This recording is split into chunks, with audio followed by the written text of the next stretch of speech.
Welcome, wanderers and murderers, to part 3 of my paranormal investigation of Betsy's house.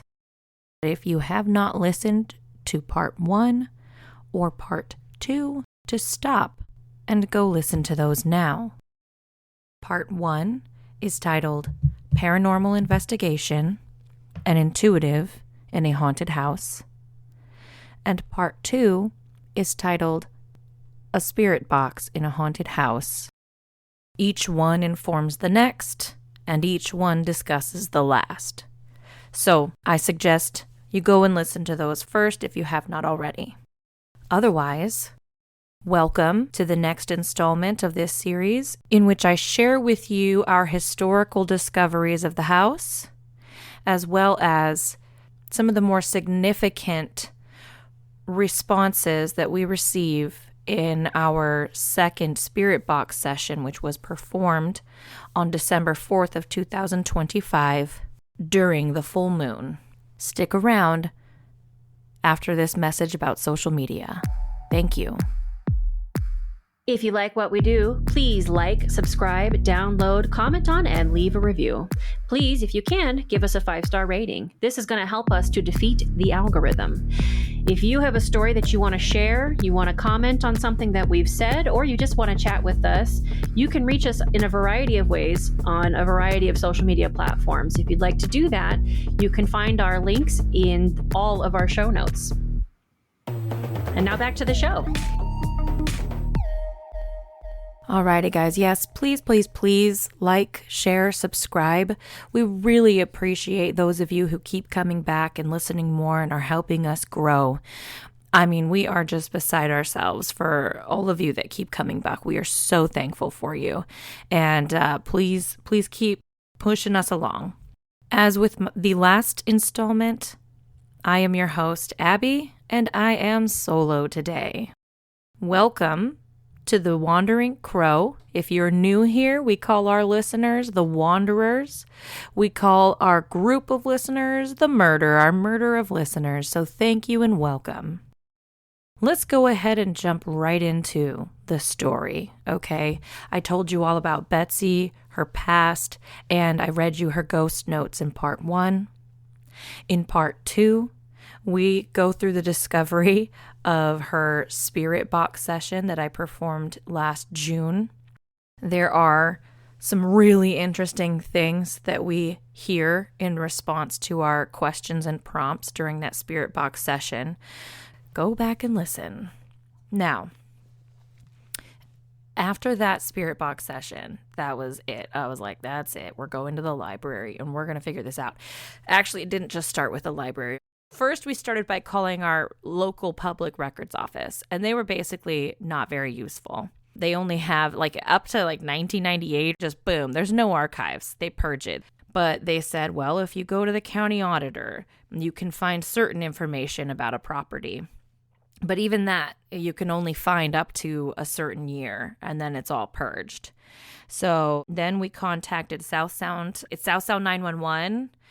I think each city is different, but local to this area, we've got South Sound 911, and they are the ones who have old CAD logs, police reports, 911 audio, et cetera, et cetera. If there's some sort of incident that has happened somewhere, you can find out. They've been a little difficult to get information from, but they do have information as far back as 1940. Beyond that, we were like, okay, let's just go to the library.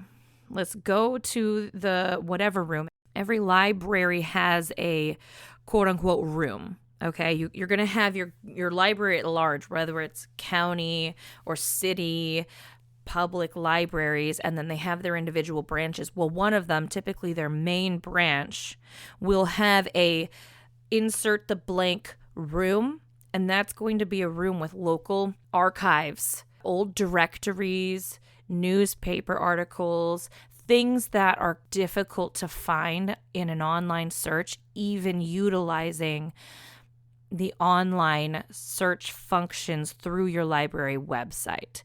You will have some success, but not all success. And so going to your insert the blank room at the library is a vastly helpful tool. Okay, So there's the method. This is by far and large, that was the most success we experienced, was finally when we went to the library and were able to just deep dive into old directories. And then I brought that information home. I had so many years worth of residents who lived in the house. And then I was able to cross-reference with death certificates. You throw in the fact that dying in hospitals did not really become a very common thing until about the 1950s or 1960s.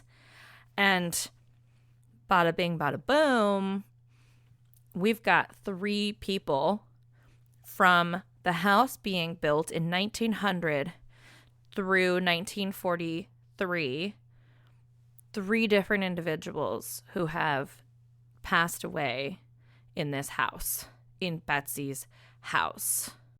Number 1, the house, they break ground on the house, permits pulled 1899. By 1900, the house is built. We have a directory of, in fact, the same man who is on the permits to build the house. So he did live in it in the first year. Come 1901, we have a resident. His name is Lars. He is listed in the directory, 1901 and 1902. 1903, he's no longer there, but there is a female of his last name who is there.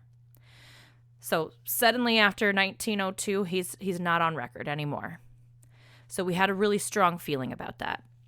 Female with same last name on file was very confusing because from one year, for the first year, I think there was a Nellie, 1903. And then all the years following, there's like a Lula or a Lola. It's always misspelled, but it's Lula or Lola or Lulu. And we're like, so is Nellie the wife? Did the wife, like, who's Lula? Who's Nellie? What's going on? It actually took me until after our December full moon session to devote my energy and sleuthing power to figuring out the full story of Lars and his wife and his family and like what happened there. But I do go home that after we've found this first information, we know Lars and Nellie and Lula lived in the house. And then come 1923, we have a new resident named Amy, and listed with her on the registry pretty consistently for several years. Honestly, 2 decades is another female named Edith. I've got these names. I go home and I find that Lars died on May 23rd of 1902 of stomach cancer, and the residence is listed as his place of death. So back as of August and September, I knew Lars passed away in the house. But we're expecting that a female passed away in the house. Her and her daughter are smelling perfume. Somebody is giving her a turn-down service in her bedroom very regularly. She just has an intuition that there is a kind female energy in the upstairs space. I do also find that Amy died in the house on February 25th of 1943 of pneumonia and complications from pneumonia. Fast forward after our December spirit box session, Betsy asked some questions like, are you Lars's wife? Are you, and I thought, well, that's almost a useless question to ask because we don't know that his wife died in this house. And so once and for all, I had to find out that information. Not only did she die in the house, you guys, okay, this is where it gets real something. She does die in the house. She has what's called a cerebral apoplexy back then. In other words, it's like a stroke or an embolism. And back then, that was just a death sentence, pretty much. Oftentimes it was diagnosed due to partial or complete paralysis. Some sort of neurological symptoms were always present. And then you slowly died of your condition thereafter. And she hung in there for 8 days. And finally, so she suffered her stroke or embolism on May 15th, 1920. You guys remember when the husband died? Husband died May 23rd, 1902.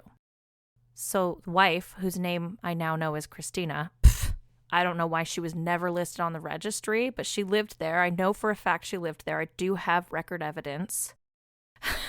But it's the daughters. The daughters are Nellie and Lula. I digress. So, husband dies May 23rd, 1902.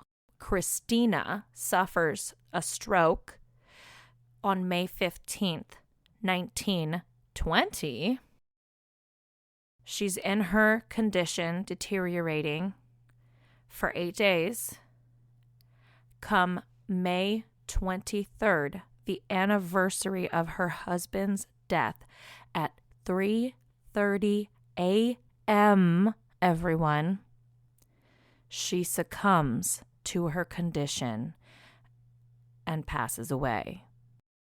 What in the cosmic heck, you guys? Isn't that chilling? Isn't that chilling to hear?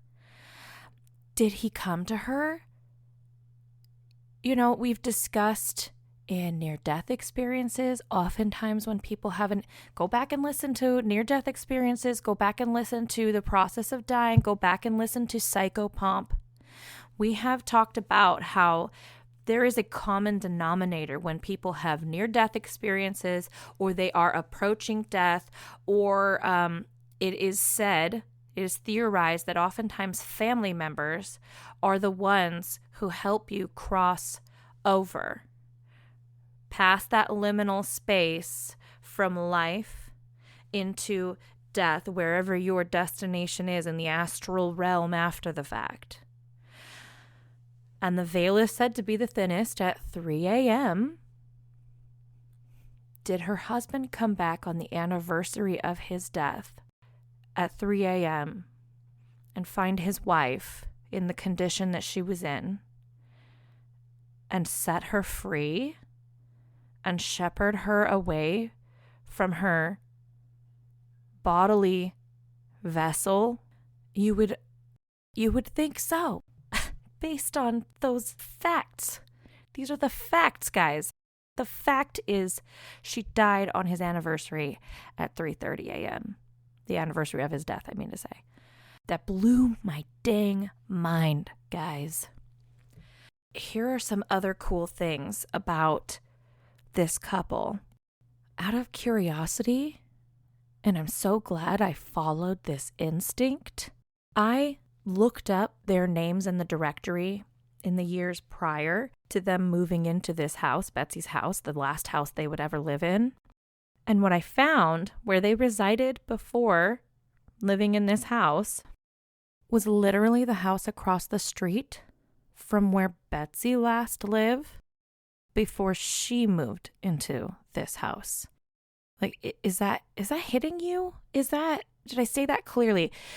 One of her current best friends lives in the house that he lived in, that she lived in, that their family lived in. Lars and Christina and Nellie and Lulu, or Lula. Right before they moved into this house that Betsy now lives in that is haunted. She's best friends with that person in that house because she is a charismatic, sociable woman, and she made friends with that person when she was their neighbor living in the house across the street. What in the further cosmic F? So that blew my mind too. That blew Betsy's mind. Like, everybody that I talked to about that, they're like, what? What are the chances? What? So anywho, then also evident in the directories, even though Christine's name isn't listed in the directory, it's always a daughter, her adult daughter. There are also occasionally some other names of strangers. A year here, this year there's that person, and this year there's this person. Every once in a while scattered through the directory. In those 18 years after Lars died, it's people were boarding in the house. There would be a B next to their name in the directory. I think I keep accidentally calling it registry. So if you hear me say registry, I mean directory. Anyway, so she would rent out rooms in the house, probably to make ends meet. after her husband died. And what is one of the most common things that happens with Betsy in her bedroom? A turn down service. When you Google when did turn down service kind of go out of style and when was that really a big thing, you learn that up through the 1930s. It was kind of a big thing if you had guests in your home and you were kind of a well-bred, well-mannered person, then you were demonstrating like the best kind of hospitality and manners if you provided your guests with a turn down service. And so people my age, people your age probably too, we hear turn down service and we think of like a really fancy hotel.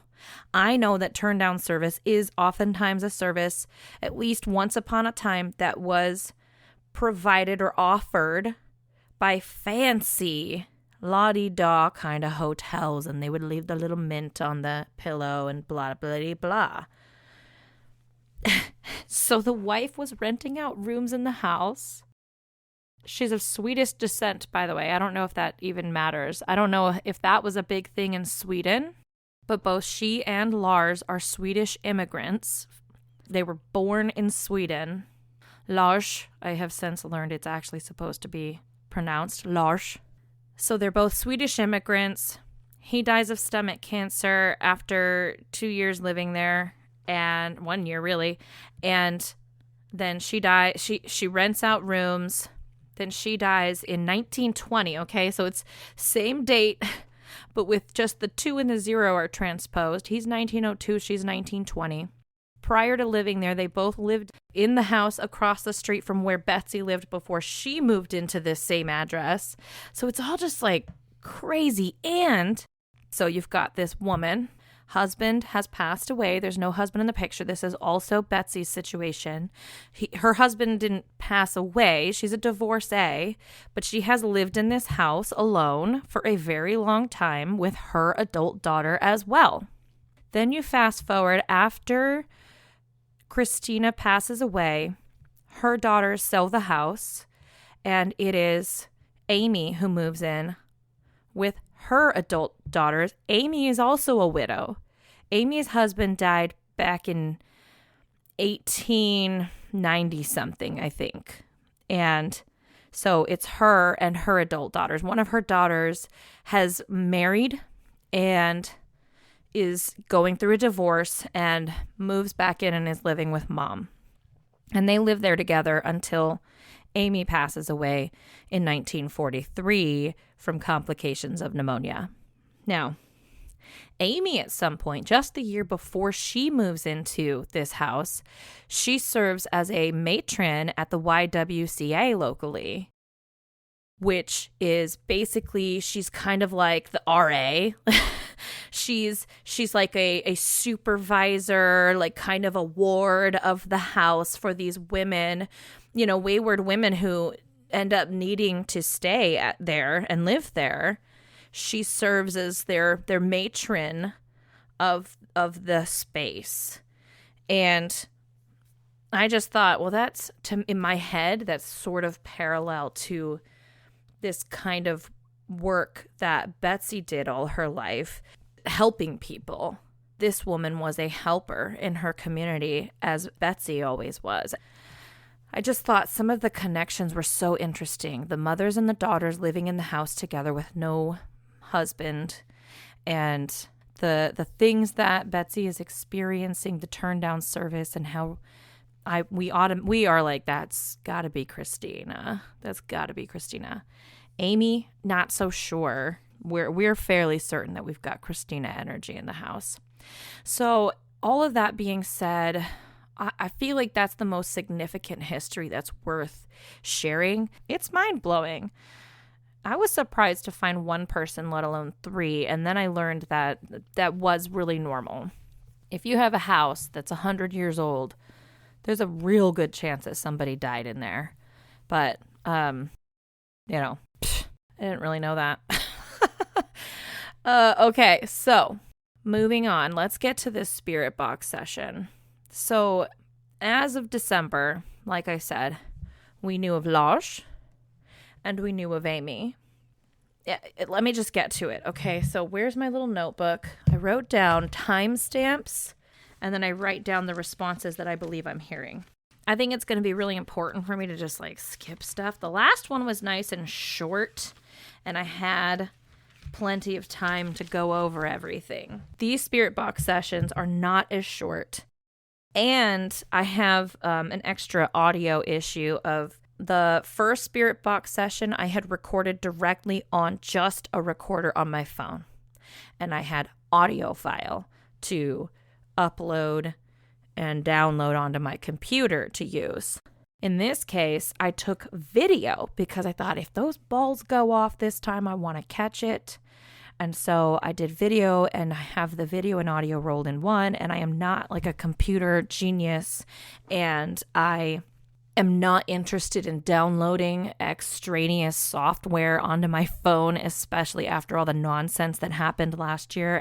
Some part of me feels convinced that I had accidentally downloaded spyware onto my phone, and that's why my phone was acting goofy last year, but I don't know. I'm just trying to be safer. So blah, blah, blah, blah, blah. I have this issue. And so instead of having nice, clean audio, I am literally going to just press play on my phone and hold it up to the mic. I hope it goes well. Yikes. All right, here we go. It's December 4th, 2025. The full moon in Pacific Standard Time would be taking place at 3:14 p.m. I made sure to be there approximately around 2:30. We meditate in the living room. Again, I give Betsy the same general lowdown as I did the first time. Betsy and I are setting, at 6 minutes, 4 seconds, Betsy and I are setting the rules, refreshing memories, talking. She specifically mentions Lars and Amy, she or I. And at exactly that moment, it says, and it happened, save us, fall from grace. So let's see if we concur. For Christmas, my husband got me a really dope pair of headphones that are really nice and help filter some of the nonsense out in sound.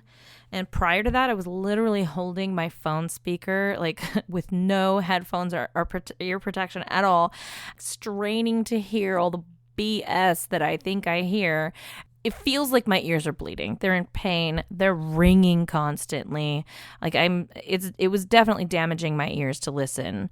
So I think some of the stuff that I heard might not have been real. I think I was definitely compromising my ears in doing this and moving forward. I need to get one of those, like, either jerry rig up one of those cool like filters that if you go onto YouTube, people will like totally MacGyver this funny filter for the spirit box so that the voices come through clearly without all of the static nonsense.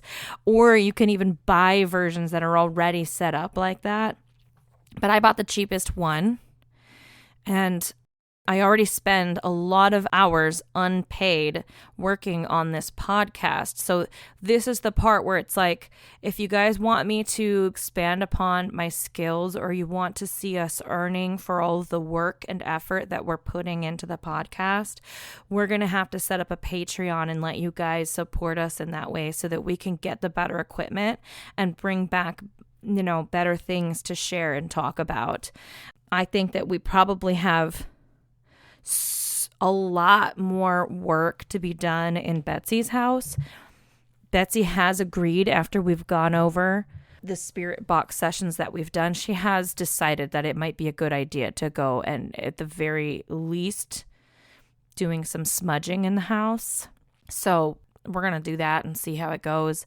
And I'm building a list of specific questions that I can ask that might yield better answers. But let's keep going. Sorry. I'm such a digressor. All right, we mentioned Lars and Amy, and the spirit box says some stuff.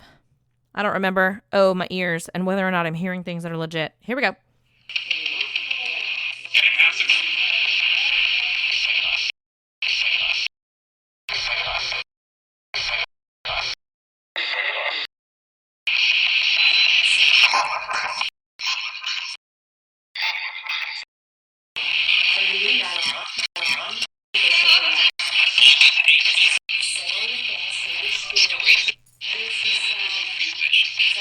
you guys actually hear a lot of stuff right there. You hear, and it happened, save us, fall from grace, and then I swear, it says more stuff that sounds like save us and fall from grace again. And maybe it's not saying fall from grace. I didn't think about going back through and listening again with the lens of the list of names that Betsy has. She sent me the list of names of people who had died in a really short succession of time. Carolyn, Jean, Mindy, Christy, Rose, Grace, Jenny or Guinea, Jay, Steve, and Nang Vo. And also, though, on this list, which she didn't share, I don't know why, is Susie. I ask, are you one of Betsy's friends at some point? And Susie just super quick comes through. And she's like, oh, well, my boss who died, the one who I think came and spoke to me through the car radio saying to Betsy heaven, her name was Susie. And I was like, well, why isn't her name on this list? And, I hear fall from grace or something grace a couple times in this session right out of the gate. So I think I should probably be listening with that lens of those names. All right, so let's keep going. Okay, so also we hear the words story, and you hear bedsheet. You could easily argue that it sounds like it's saying Betsy, but it's got a very specific sh sound in it. Bedsheet, and not, the story about the bedsheet being turned down. Let's keep going. I write in my notes, 6:36. Notice how busy and chattery the box is up until we finish talking. And then Betsy says, okay, so, and then you hear like a little yes. Let's give her a crack here.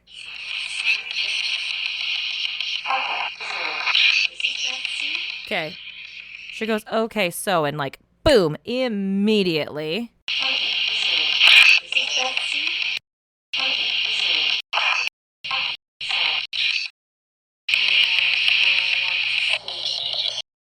Okay, guys, this is me in post, and I just noticed that it says Susan right here.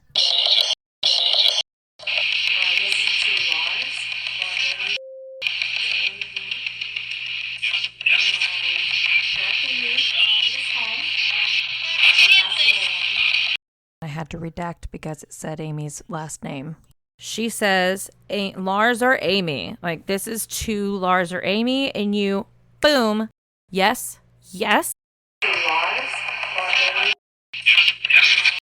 Then we get, I'm just letting you know, you're welcome anytime. Dancing. Let's keep going. 6:45. Let's go back.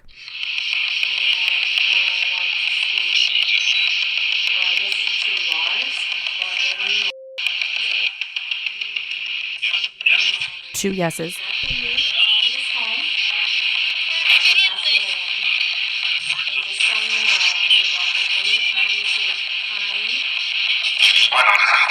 Whoops, sorry for that heck edit job in post again.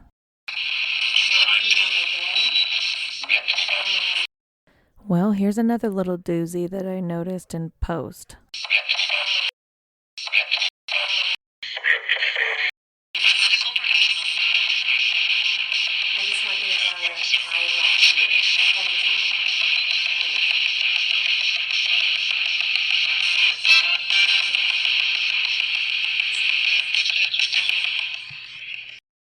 I had mentioned in part 1, I think, that she just kind of gives a blanket welcome to the things in her house. And actually, if you listen to her wording, she's very clear about saying this is to Lars and Amy.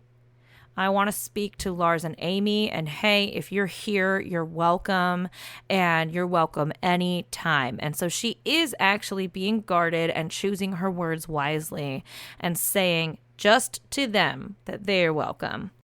And yet this is me in post, and I've just discovered as soon as she says you're welcome anytime, a voice comes through and says, Betsy, no. So, Then she finally finishes her welcoming opening and does say again, "You're welcome anytime." And you get these happy horn, the doo-doo-doo-doo, and then followed shortly thereafter by "It's an answer." And in post again, I've just discovered that right after the Betsy no, you hear this funny mental professional, special professional, pickle professional, better call professional. Honestly, guys, I really didn't think that this spirit box session was that creepy. But I'm starting to put together some pieces that are indicating that we're getting some specific messages here. Then I start talking shortly thereafter, and I say, "Hey, I've been here before. This is Abbey." And they go, "That's the funny thing is," and I don't know, is that directed at me? Yet again from post, guys, I'm thinking, yeah, it is meant for me. I'm a joke.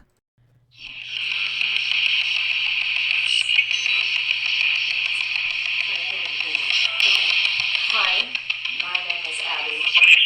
And I'm visiting Betsy, and I've been here before. Hello.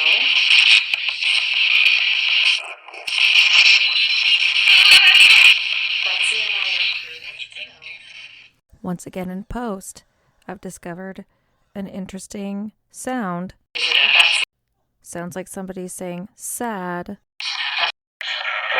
after I introduce myself and after they say that there's something funny about me.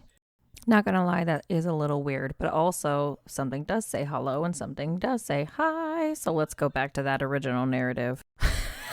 Hello, which according to AI is a very German. It's like like German hello.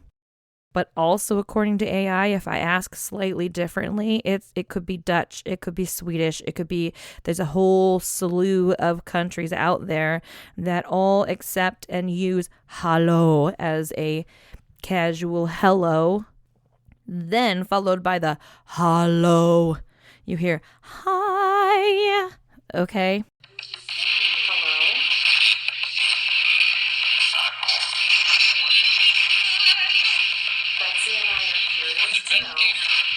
I'm pretty sure it says investigators right there.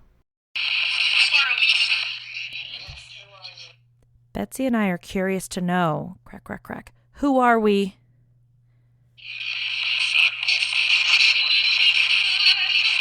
Betsy and I are curious to know. Yes, who are you? Are you Lars Nielsen? So I think I offended the spirits. I say this and this it gets silent. I had been watching Dark on Netflix at this point in time. And there's a family whose surname is Nielsen in that show. I transposed the German last name Nielsen onto this individual Lars. That's not his last name. So and I'm not going to say his last name because I don't want to give you all more information and that ultimately could lead to exposing Betsy. I don't know. I'm just trying to maintain some semblance of privacy here. So blah, blah, blah. I say Nielsen and it all goes silent. It goes from super chattery to just nothing for like a good couple of seconds. Are you Lars Nielsen?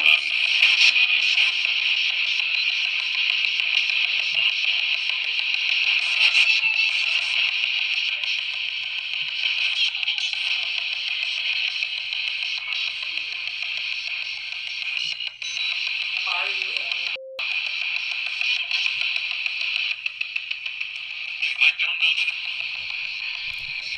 Now that one seems relevant as heck. I will redact Amy's last name because I say her name correctly right there. There's some sort of little lady voice that comes through and I have no clue what it says, and so editing will probably help me in post. It's me from post again. I was not able to edit that to clarity. But after just static and nonsense, then you hear an "I don't know." Real clear, plain as day. No question that that's what it's saying. Are you Amy? So that's, I know it that we hear that and we're like, oh my God, somebody starts saying, I think it's Betsy. She's like, oh my God, that gave me chill. You're going to hear, I have it written as inaudible, busy, messy. Then there's a pause and you'll hear listen to me, which I think some of this is not very clear. You'll hear listen to me. And then after some silence or even more garbly noises, you'll hear see me and sometimes, and then real quiet and ecstatic, just listen.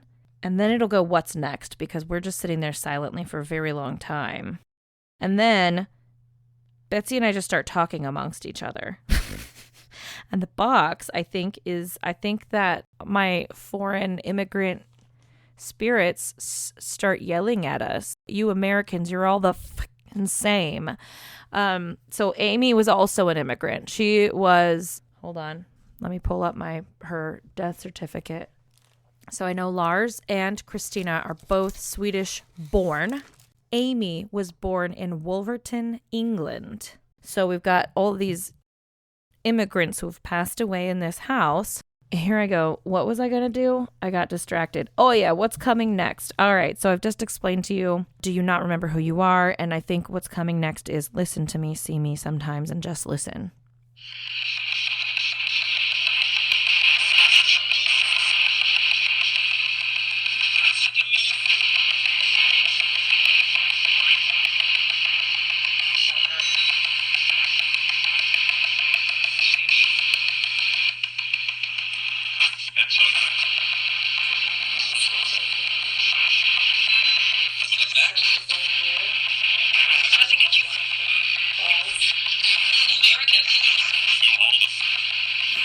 So it's telling me, listen to me, see me, and sometimes just listen.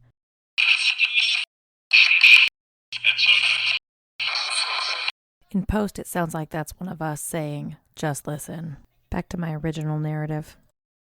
What's next? And we're already not paying attention and talking amongst ourselves. And it goes, and I think it's you, Americans, you're all the and cuts off.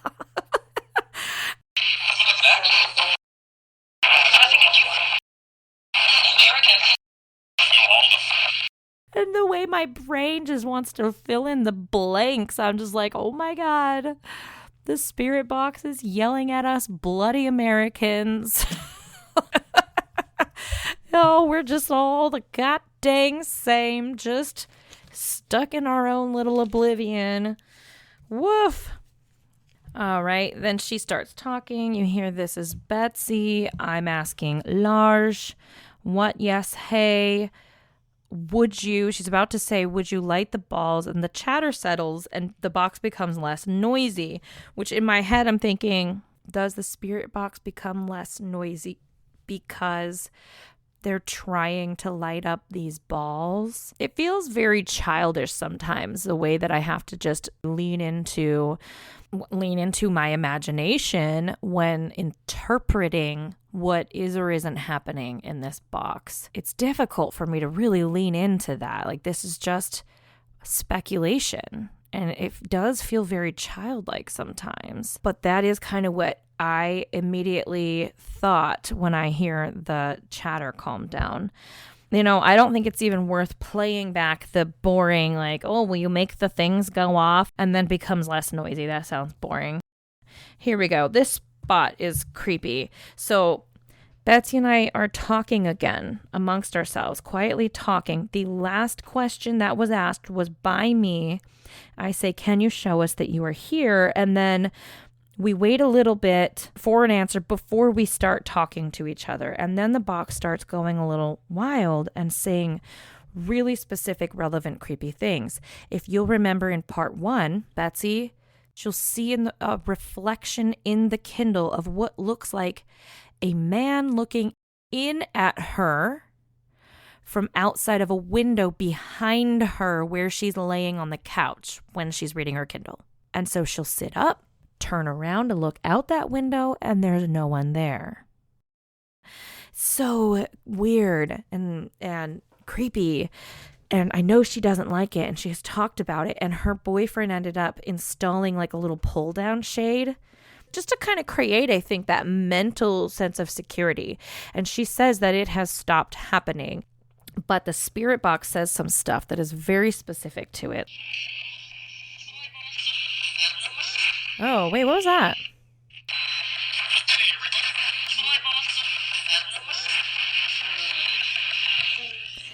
Weird. I mean, is any of that relevant? I heard not today, everybody. Like, is that their answer to us? Like, can you light up the balls is the last thing she's asked at that point. And I hear a lady's voice say something about a ball. I don't know. Anyway, so then I come in. Can you show us that you're here?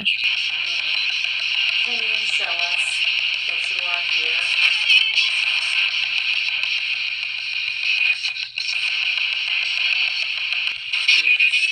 Okay, we're about to hear stop or off. I see a face. Look out. Window. We're looking at you. Let me replay that shiz again. Stop. I see a face. Look out. Something, window. Then blah, blah, blah, blah, blah. We're looking at you.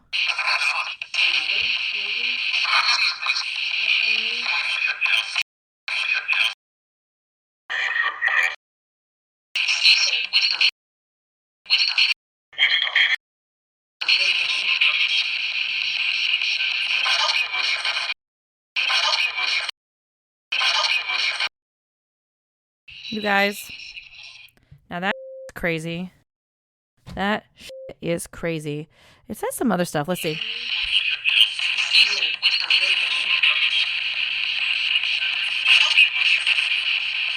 let me ask the question.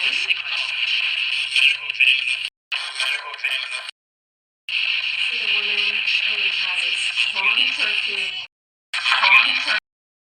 And I smelled and my daughter has smelled there many times. Were you the wife of Lars or the mother of Amy? She says, are you the wife of Lars or the mother of Amy? Originally, I didn't really hear any answer, just static, but it does sound like there's a lot of foreign language going on there. So that's curious. I don't know. I think the most significant thing in that spot was I see a face, look out, window, we're looking at you was really creepy. Here's another spot. About a minute later, I ask about the figurine, and eventually, a little longer than 10 seconds, you hear two responses. Oh.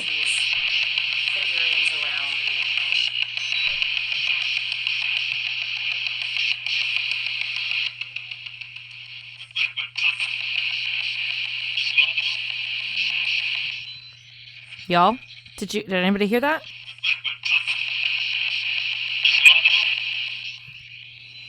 Please tell me you heard it go. It's lost. It's lost. In a mother frickin' accent and an echo. It's lost. Okay, so first it says Wentworth clock. Wentworth clock. Followed by it's lost. So, okay, listen. Bear with me here. The Wentworth clock thing seems extremely relevant. Here's why. Everybody remembers in the last episode when I was going goo goo gaga over this anniversary clock upstairs in Betsy's room, and I'm talking about the German clock that it reminded me of that I saw at Goodwill but I passed on. Well, what you don't know yet is that on this particular occasion, visiting Betsy's house, my phone is recording the session, and her phone is upstairs in her bedroom recording up there just in case anything spooky happens up there while we're doing it. Anywho, I ask her, hey, where's the clock so I can keep track of the time and know exactly when it's full moon? And she just, boom, goes on and on and on about this antique clock that she has in her house. She's had it forever, and well, it just hasn't worked, but it's beautiful, and it's basically a family heirloom. But you know what? Her new boyfriend, well, he saw it and he thought, well, hey, have you ever, taken it in to see if a clock person can fix it? And can I do that for you? And she said, yeah, like knock yourself out. And $600 later, or whatever the number was, now the clock works. It even has an extra chime for no reason at all. So she's just gone on and on and on this day about this clock that she's had forever, but I've never been aware of it. She's literally never mentioned it before. I've never noticed it. I've never been inside of her house and needed to look at a clock. Now let me get to the Wentworth clocks. There's two really renowned clockmakers that make anything called a Wentworth. Yeah, there's this made in China stuff, but there's a Bulova Wentworth make and model. And then there's Seth Thomas Wentworth. Okay. Seth Thomas is the actual maker of the antique clock that she has in her dining room that didn't work before, but now it works, and it even chimes on time, even though it's like one chime extra every time. And Bulova, their Wentworth clock, is a very fancy style of a skeleton mantle clock where it's got like a nice wood finish frame with lots of glass, and then you can see the gears and the inner workings of it. And what does that sound like? Does that sound like the German anniversary clock that I was going goo goo gaga over? Yes, it very much does. It's like a sister look, being the wood variation of this clock. And if you look up Bulova anniversary clocks, you will find clocks that look exactly like this German-made mother flippin' clock that I saw at Goodwill. I am Charlie Day in the mailroom. This goes all the way to the top, kind of like what? When I look at pictures online of the Bulova brass anniversary clocks, I swear to goodness gracious, but the one that I saw might actually be this hexagon style Bulova brass anniversary quartz hexagon mantle clock with the sphere pendulum and the little door that opens in the back, I swear to God, and the little handle on top. I think that the actual German, made in Germany clock that I saw at Goodwill was a Bulova, you guys. So you've got this voice coming in saying Wentworth clock, which takes me down this little, well, what is a Wentworth clock? My God, clock, Wentworth clock, mantle clock. Oh my gosh, that clock that Betsy's talking about. And then eventually I get down this Bulova pathway. Anyway, needless to say, there's those two connections there. One, Bulova, and then you've got the Seth Thomas antique clock that Betsy has. It's not a Wentworth, but it's an adamantine, and in fact, it's better. But either way, you've got this thing talking about a clock, and it probably sounds like I'm making way too much out of this clock nonsense, but you just wait, because it doesn't stop there, my friends. So you hear Wentworth clock, you hear it's lost in an echo and an accent. So we've just asked, like, who's turning around the dolls? Who's messing with the figurines? And our answer comes Wentworth clock, and it's Lars. So is Lars the one turning the figurines around? I don't know. But then I ask another question and I go, well, who's turning down the bed sheets? And then you get a couple of responses that say dolls. And then inaudible noise, you hear chores. And then I swear in music, you hear Lars again.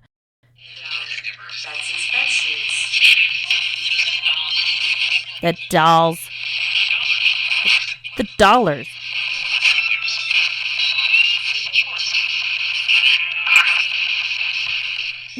Lars.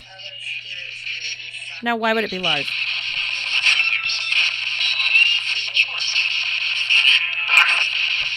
Lars. I don't know, man. So, there was a lot of things said there. Chores. So, the dolls. Or the dolls. The dollars. Blah, blah, blah, blah, blah, chores. Lars, like real fast. I get impatient and I change the settings on the spirit box. I think it's slower.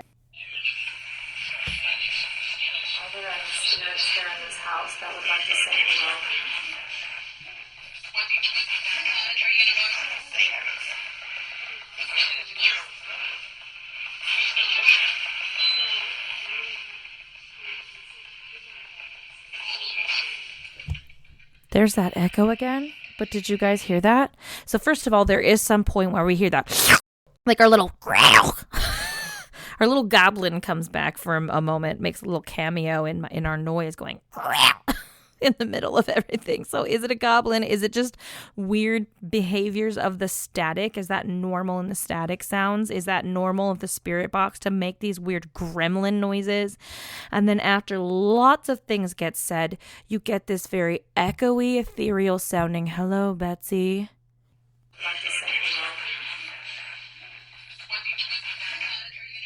Hold on, what was that? Are there any spirits here in this house that would like to say hello?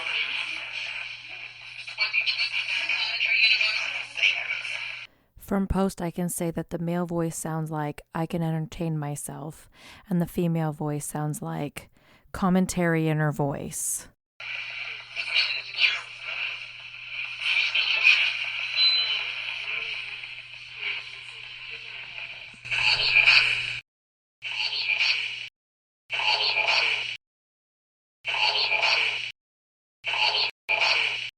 I don't think at all that we heard that one in real time, but I can tell you that that one is giving me all sorts of feelings hearing it right now. Hello. Can you say hello back?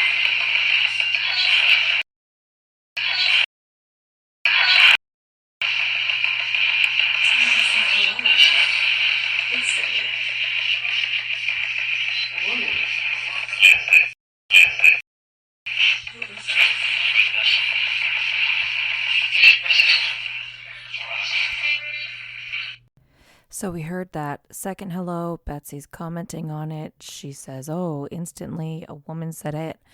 Then there's a Betsy that I never noticed. You hear presidential, and then very presidential, and then some other stuff. So now I'm going to replay it. Oh, that actually sounds like "play it safe."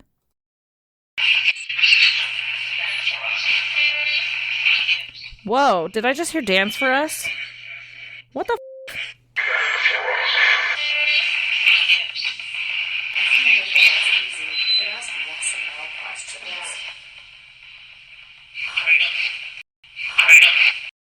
Are there any spirits here who actually know Betsy?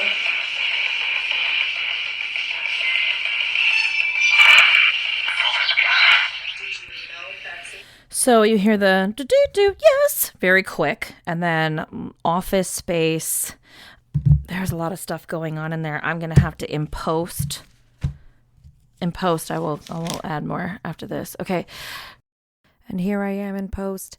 The only thing that I found of note was yet another non-Spanish foreign sounding language in response to me suggesting that I ask more yes or no questions. Then I ask, "Did you know Betsy before you died?" And I get a lot of intelligent responses. It's like last time when I go, "Hey, do we like Betsy?" And you get all of these responses that are in the affirmative or whatever, but very fitting. Before you died?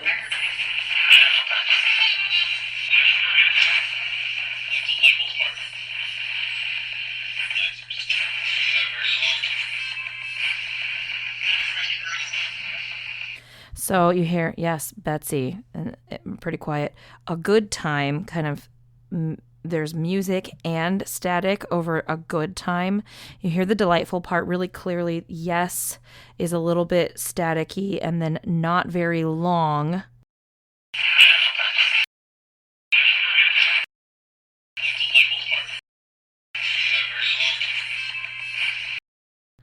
Oh, and you want to know what? This whole thing, I feel like there's a little bit of a tarot card, psychic reading, medium session sort of energy to the spirit box, where you'll get things that come across, and then it's up to you. It's up to the person who it's for to really interpret what it means to them, right? And their interpretation is king, ultimately. And when I read back and played back this specific part, yes, Betsy, a good time, delightful part. Yes, not very long. I thought that I was getting back just multiple different voices offering their different answers. But she heard all of this and she affiliated it with a very specific person, a man named Dale, who passed away, who she met through her boyfriend. Her boyfriend was friends with this couple, okay, and they're 5 hours away. And Betsy went on a handful of trips over to go visit them. And she noticed that there was this funny, like, dynamic where her boyfriend would come in and he was friendly and sweet and all the things to both of them. But for the most part, during the meal, before the meal, like whatever, her boyfriend would mostly just talk to the lady, the woman. And it got to a point where Betsy, like, I don't remember what she told me, but I don't know if she asked if she could hug him or if she did hug him or whatever, but she asked him if she could make some sort of contact, obviously friendly.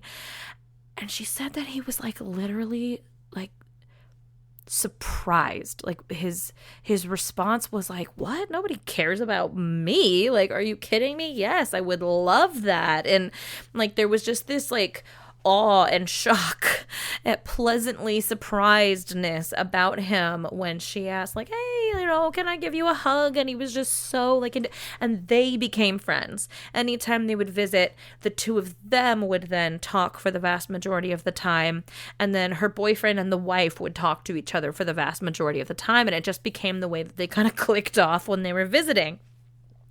And she said that he was really sweet and he had just recently passed away. And when she heard these responses, she immediately was like, this is Dale.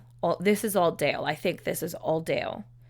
Like, all of it was not separate people to her. It was one person that she had a really nice but short relationship with. And these were all his relevant answers to the question. So I don't know, that gives me goosebumps, and I just think that's really sweet. Honestly, I'm a little choked up about it. I'm pretty sentimental right now about it, thinking about how friggin' sweet that is.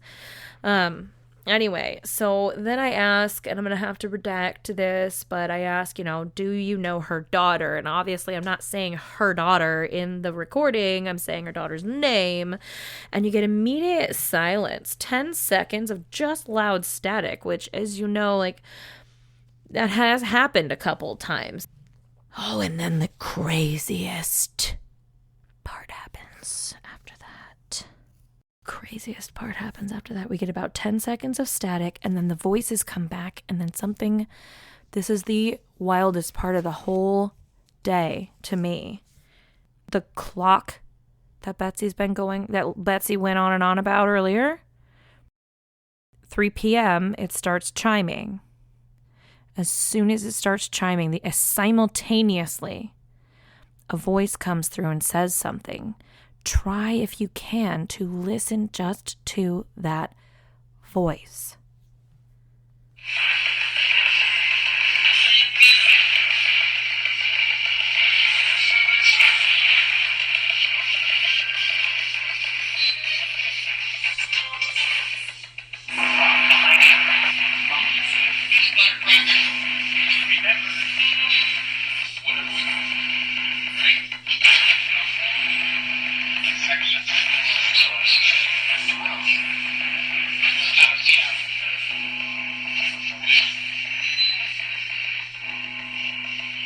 Final chime.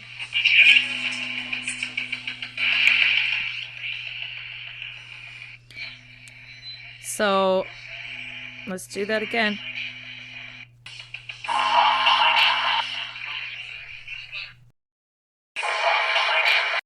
Did you hear clock behind you?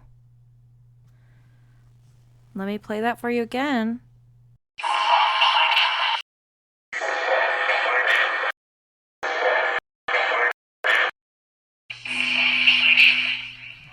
Clock behind you. And I'm going to play. I will play the video. God damn it. keep saying this. I've been saying this for months. They've been saying it for years. We keep talking about getting the dang YouTube going. I will play this video for you. Betsy is standing facing me in the living room with her back to the dining room, which means the clock is behind her. The clock chimes, and simultaneously as it chimes, you hear clock behind you. Behind her, the clock starts chiming. And then simultaneously with the last chime, you hear, did you get it? Like, what? What were we supposed to get? I don't know. Other than its message saying clock behind you, there's a whole bunch of chatter that suddenly starts happening. So as I said, the last thing that I had asked was, do any of you people know her daughter? We get immediate silence followed by 10 seconds of just loud static. And then you start to hear a little breakthrough in the whole time leading up to the clock chiming. Maybe a little bit of music, maybe a little bit of this. It's still otherwise pretty incoherent, no words. And then boom, the clock starts chiming. It says clock behind you and then doesn't shut up thereafter. That's one of those things where I'm like, that's not just my brain. And you know what, guys, even though I have more stuff to share, I'm going to go ahead and call it for this episode. I have recorded another 45 minutes worth of stuff, but I don't have time to edit it. Most of it is me babbling. So this has been really good. Probably a lot more chaotic than my last one, but still amazing. Okay, thank you so much for listening. This has been another episode of The Wandering Crow.